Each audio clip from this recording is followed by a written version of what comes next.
రాబోయే ఎన్నికల్లో మోదీ గ్యారంటీ పేరుతో మరోమారు ప్రధాని మోదీ దేశ ప్రజలను మోసగించాలని చూస్తున్నారని సిపిఐ రాష్ట్ర కార్యదర్శి కె రామకృష్ణ ఆరోపించారు.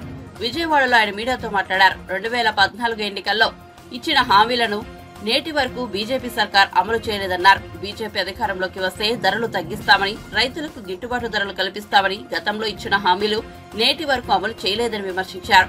రాబోయే ఎన్నికల్లో ఇండియా కూటమి విజయం సాధిస్తుందని ధీమా వ్యక్తం చేశారు. మరి ఆ రోజు మీరు చెప్పారు 75 రూపాయలకి ఎలా అదనంగా ఉంది, మేము అధికారంలోకి వస్తే తగ్గిస్తామని చెప్పారు. తగ్గించకపోగా అంతర్జాతీయ మార్కెట్లో చమురు బ్యారెల్ ధర $83 పడిపోయినా సరే ఇవాళ మార్కెట్లో దాదాపు 106 రూపాయలు 110 రూపాయలకి మీరు పెట్రోల్ అమ్ముతా ఉన్నారు. అంటే మరి చమురు బ్యారెల్ ధర అంతర్జాతీయ మార్కెట్లో తగ్గిన నేపథ్యంలో ఇక్కడ ధరలు తగ్గాల్సింది పోయి ఎందుకు పెరిగాయో దానికి మీ దగ్గర సమాధానం లేదు. నిత్యావసర వస్తువుల ధరలు 100 డేస్లో తగ్గిస్తామన్నారు. ఏ ఒక్క నిత్యావసర వస్తువు ధర కూడా తగ్గిన పాపాన పోలేదు. అదేవిధంగా ఉద్యోగాలకు సంబంధించి చాలా ఘనంగా చెప్పారు, సంవత్సరానికి 2 కోట్ల మందికి ఉద్యోగాలు ఇస్తామని. మరి ఇవాళ చూస్తూ ఉన్నాం, ఎక్కడ కూడా ఉద్యోగాలు ఇచ్చిన పాపాన పోలేదు. పైగా ఇవాళ నిరుద్యోగ సమస్య తాండవిస్తూ ఉంది. ఈరోజు భారతదేశంలో గతంలో ఏనాడు లేనంతగా నిరుద్యోగ సమస్య ఇవాళ మనం చూస్తూ ఉన్నాం. అదేవిధంగా వంట గ్యాస్ ధరలు 2014లో గ్యాస్ సిలిండర్ 410 రూపాయలు ఉంటే బీజేపీ వాళ్ళు సిలిండర్ పెట్టుకొని రోడ్లో ధర్నా చేశారు.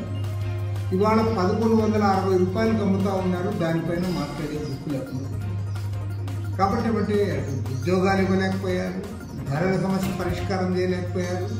బ్లాక్ మనీ తెప్పించి ప్రతి ఒక్కరి అకౌంట్లో కూడా 15 లక్షల రూపాయలు వేస్తామని చెప్పాడు. విదేశీ బ్యాంకుల్లో 70 లక్షల కోట్ల రూపాయల నల్లధనం, భారతీయుల నల్ల డబ్బు ఉందని చెప్పారు. దాని గురించి వాళ్ళు ఒక్క మాట మాట్లాడలే. ఎవరి అకౌంట్లో కనీసం 15 రూపాయలు వేసిన పాపాన పోలే.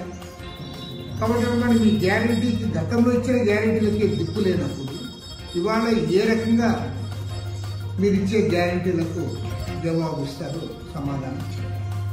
అదేవిధంగా అంతర్జాతీయంగా మన ఆర్థిక వ్యవస్థ అంతా ఎంతో బలోపేతమైనది చెప్పారు.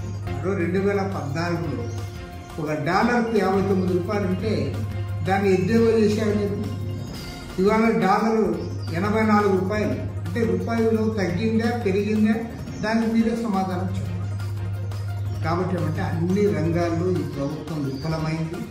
రైతుల సమస్యలు పరిష్కారం చేయలేకపోయారు, సాధారణ ప్రజల సమస్యలు పరిష్కారం చేయలేకపోయారు, మహిళలకు రక్షణ ఇవ్వలేకపోయారు.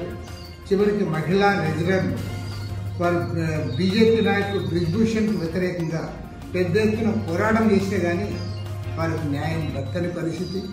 మణిపూర్లో వందలాది మంది మహిళలను చంపేసి దారుణంగా మానభంగాలు చేస్తే నరేంద్ర మోడీ గారు కనీసం దానిపైన ఖండిస్తూ ఒక ప్రకటన కూడా ఇవ్వలేకపోయారు. మణిపూర్ ఇప్పటివరకు ఆయన విజిట్ చేసిన పాపాన పోలే. కాబట్టి ఇవాళ మళ్ళీ మహిళలకు రక్షణ గురించి బ్రహ్మాండంగా మీరు మాట్లాడతారు. కాబట్టి గతంలో ఇచ్చిన ఏ వాగ్దానాన్ని కూడా అమలు చేయని ప్రధాని నరేంద్ర మోడీ ఇవాళ మోడీ గ్యారంటీ పేరుతో ఏదైతే చెప్తా ఉన్నారో దాన్ని ప్రజలు నమ్మడానికి సిద్ధంగా లేరు. కాబట్టి ప్రజలందరూ కూడా దీన్ని లోతుగా ఆలోచించాలని కోరుతారు.